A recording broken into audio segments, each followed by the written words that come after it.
Hello friends, welcome back to my channel MBI happy ফ্যামিলির নতুন আরেকটা ভিডিওতে তোমাদের সকলকে অনেক অনেক ওয়েলকাম। চলে এসেছি নতুন আরেকটা ফ্রেশ ভিডিও নিয়ে। আর আজকে আমরা যাচ্ছি তারাপীঠের আরও যে মন্দিরগুলো আছে সেগুলো দর্শন করার জন্য। মায়ের কাছে পুজো দিলাম, খাওয়া দাওয়া করলাম, আর একটু রেস্টও করে নিলাম, তারপরে বেরিয়ে পড়লাম টোটো নিয়ে। তো দুটো টোটো করেছিলাম আমরা, একটাতে আমরা সবাই বসে আছি দেখতেই পাচ্ছ, আর একটা টোটোতে আমার মেয়ে আর আমার বর আর দাদা এরা সবাই যাচ্ছে, ছেলেগুলো। তো সবাই মিলে টোটো করে যাচ্ছি। চলে এসেছি এখন জগন্নাথের মন্দিরে, যেটা তারাপীঠে।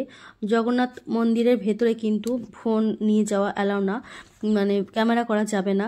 তো তার জন্য বাইরেটাই তোমাদের সঙ্গে একটু দেখালাম। মন্দিরের ভেতরটা অসাধারণ সুন্দর, খুবই সুন্দর, মানে চারিপাশটা বেশি সুন্দর বলবো। আর ঠাকুরের মূর্তি তো অসাধারণ, সে নিয়ে কোনো কথাই হবে না। জগন্নাথ দেবকে দর্শন করলাম, প্রণাম করলাম, প্রসাদ নিলাম। আর তারপরে দেখো বাইরে এসে দেখছি এখানে অনেক চিত্রপট বিক্রি হচ্ছে। তো এখান থেকে আমরা কিছু কেনাকাটা করলাম, সবাই নিয়েছে 2-4টে করে, 4টে বলবো না, 2টো করেই নিয়েছে। তো তারপরে আমিও দেখো কিনলাম। কি কিনেছি সেটা অবশ্য বাড়ি গিয়ে তোমাদের সঙ্গে শেয়ার করব। আর মানে মানে চিত্রপটে রাধাকৃষ্ণের কে দেখতে এত সুন্দর লাগছে, না নিয়ে আর থাকা গেল না।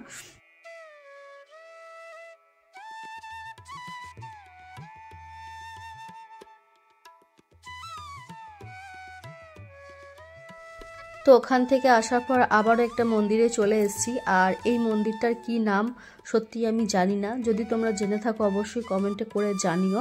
একটা শর্ট ভিডিওতে আমি দিয়েছিলাম, তো সেখানে একজন লিখেছিল এটা নাকি একচক্রধাম। তো যাই হোক, এখানে কোথাও লেখা ছিল না মন্দিরের নামটা, তাই আমি তোমাদের সঙ্গে শেয়ার করতে পারছি না। তো মন্দিরটা বাইরে থেকে তো অসাধারণ সুন্দর, খুব সুন্দর দেখতে, আর ভেতরে সেরকমই সুন্দর দেখতে। তো আমি ওর পাপাকে বললাম একটু চারিদিকে ঘুরিয়ে ঘুরিয়ে দেখাও মন্দিরটা, তাই ও একটু এদিক ওদিক সব দিক থেকে ঘুরিয়ে দিকে দেখাচ্ছিল।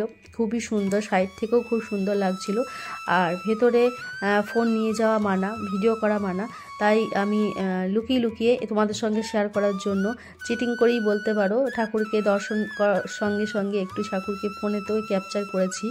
এখানে দেখো জগন্নাথ, সুভদ্রা আর বলরাম এই তিনজনই আছেন। তো এখানেও কিন্তু মানে ঠান্ডা শান্ত পরিবেশ। এখানে আমরা 5-10 মিনিট বসলাম, আর তারপরে বসার পর তারপরে আবার বেরিয়ে এসেছিলাম। বাইরে মন্দিরটা তো দেখতেই পাচ্ছ, চারিদিকে খুব সুন্দর। আর সব মন্দিরেই জানি না কেন এত শান্ত পরিবেশ থাকে না, মনে হয় যে ওখানে বসেই থাকি এরকম লাগে। তো মন্দির মানে এরকমই হয় না, শান্ত, অনেক কিছু থেকে দূর এরকম আর কি। আর বাইরে দেখো প্রচুর সুন্দর সুন্দর গাছ ছিল, আর অনেক সুন্দর ফুলও ফুটেছিল, যেহেতু শীতকাল তো অনেক সুন্দর ফুল ফুটে।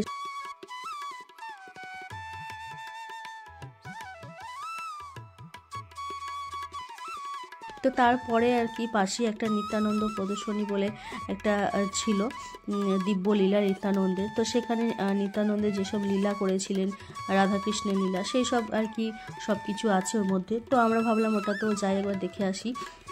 আর এখানে এক একটা ঘরে আর কি ছোট ছোট ঘরের মতো করা ছিল। তো দেখতেই পাচ্ছ কি কি আছে, আর ওপরে কিন্তু ওগুলো লেখা আছে। তো আমরা এগুলো লেখাগুলো পড়ছিলাম, তো তার জন্য একটু দেরি হচ্ছিল। তো পড়তে পড়তে পড়তে পড়তে সবগুলো আর কি ঘর আমরা দেখলাম। এখানে প্রায় 6-7টা মতো ঘর আছে এরকম। তো সবগুলোতেই এরকম লেখা আছে, রাধাকৃষ্ণ লীলা লেখা আছে। দেখো ওপরে লেখা আছে, তোমরা দেখতেই পাচ্ছ কৃষ্ণ কী কী করেছিল সেসব কিছু আছে। আর তো তাছাড়াও আর কি তোমার অনেক বৈষ্ণব সাধুদের কথাও লেখা আছে। তো সেইগুলো আর কি সব কিছু আমরা দেখছিলাম, পড়লাম। আর আমার মেয়ের লাস্টের ঘরটা দেখতে পাইনি, তার জন্য ওর খুব কষ্ট। এই ভিডিওটা এখনও যতবার দেখে বললাম, আমাকে শেষের ঘরটা তুমি দেখতে দিলে না। আসলে সব ঘরগুলো আগে দেখে নিয়েছিল, তারপরে শেষের ঘরটা আমি লাস্টে দেখতে গিয়েছিলাম, আর ওর পাপা ওকে টেনে নিয়ে চলে এসেছে, বলছে দেখেছিস হয়ে গেছে, আর আর নেই গো, শেষ হয়ে গেছে। কিন্তু লাস্টে আরেকটা ঘরও ছিল, তো ওখানে আর যাইনি গো। আর দেখো এগুলো বেশ সুন্দর করে করা আছে, মনে হচ্ছে না সত্যি সত্যি মানুষ দাঁড়িয়ে আছে এরকম টাইপের লাগছে। আর সত্যি সত্যি পাতাগুলো, গাছের পাতাগুলো খুব সুন্দর করে, মানে ডিজাইনগুলো খুব সুন্দরভাবে করা আছে।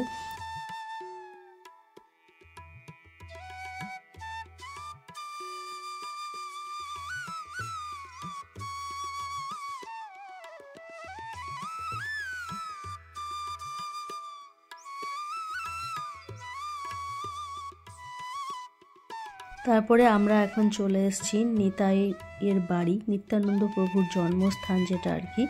সেখানে। তো দেখো বাইরের গেটটা এরকম করা ছিল আর ভেতরটা এরকম মন্দিরটা।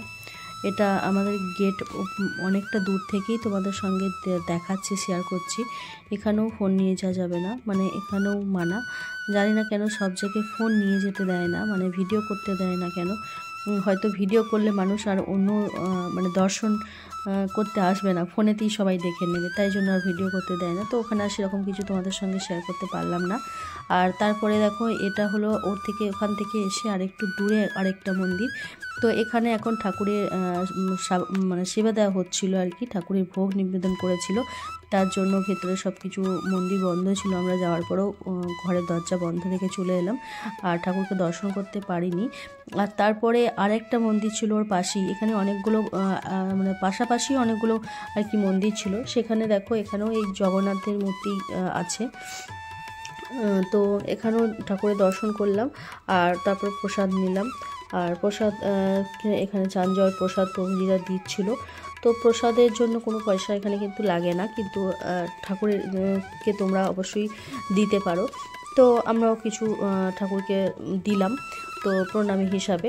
তো ওখান থেকে প্রসাদ নিলাম আর তারপরে এখানে আরেকটা মন্দিরে চলে এসেছি। এটাও ওর পাশেতেই আর কি আছে। এটা হলো নিধিবন বৈষ্ণব পীঠ নামে। তো এটা ভালো করে আমি ঠিক নামটা বাইরে লেখা আছে, ভালো করে বুঝতে পারলাম না। আর এখানে কিন্তু প্রসাদ দিচ্ছিল, সবাই মিলে প্রসাদ খাচ্ছিল। আর আমরা যেহেতু লাস্টে এসেছিলাম তখন আর কি প্রসাদ দেওয়া বন্ধ হয়ে গেছিলো। আর ভেতরে কিন্তু ঠাকুরের ভোগ চলছে, তার জন্য আর কি ভেতরে ক্যামেরা নিয়ে যাওয়া এলাও না। তাছাড়া আর কি ভেতরে ঠাকুরের ভোগ চলছে বলে সব দরজা এখন বন্ধ, ঠাকুরকে সেবা নিবেদন করা হয়েছে। আর ওখান থেকে আসার পর দেখো আমরা এখন বাড়ি চলে আসছি। আর আমার যেহেতু ঠান্ডা লাগছিল, প্রচুর হাওয়া দিচ্ছিল, তাই আমি মুখে এরকমভাবে রুমালটা ওড়নাটা বেঁধে নিয়েছিলাম। আর তারপরে আমরা এখন যাচ্ছি। ভিডিওটা তোমাদের পুরো কেমন লাগলো অবশ্যই কমেন্টে জানিও। আর যদি ভালো লাগে একটা লাইক করো, চ্যানেলটাকে সাবস্ক্রাইব করে দিও যারা আমার নতুন বন্ধু আছো। তো আজকের মতো চলো এটুকুনি, দেখা হচ্ছে পরের নেক্সট ব্লগে। হ্যাঁ, আর ভিডিও এত লেট আসার আরেকটা কারণ হলো আমার মেয়ের এখন এক্সাম চলছে, তার জন্য আমি ভিডিও এডিট উঠতে পারছি না। তো এক্সাম শেষ হয়ে গেলে আশা করছি তোমাদের সঙ্গে সব ভিডিও শেয়ার করব। তো টাটা।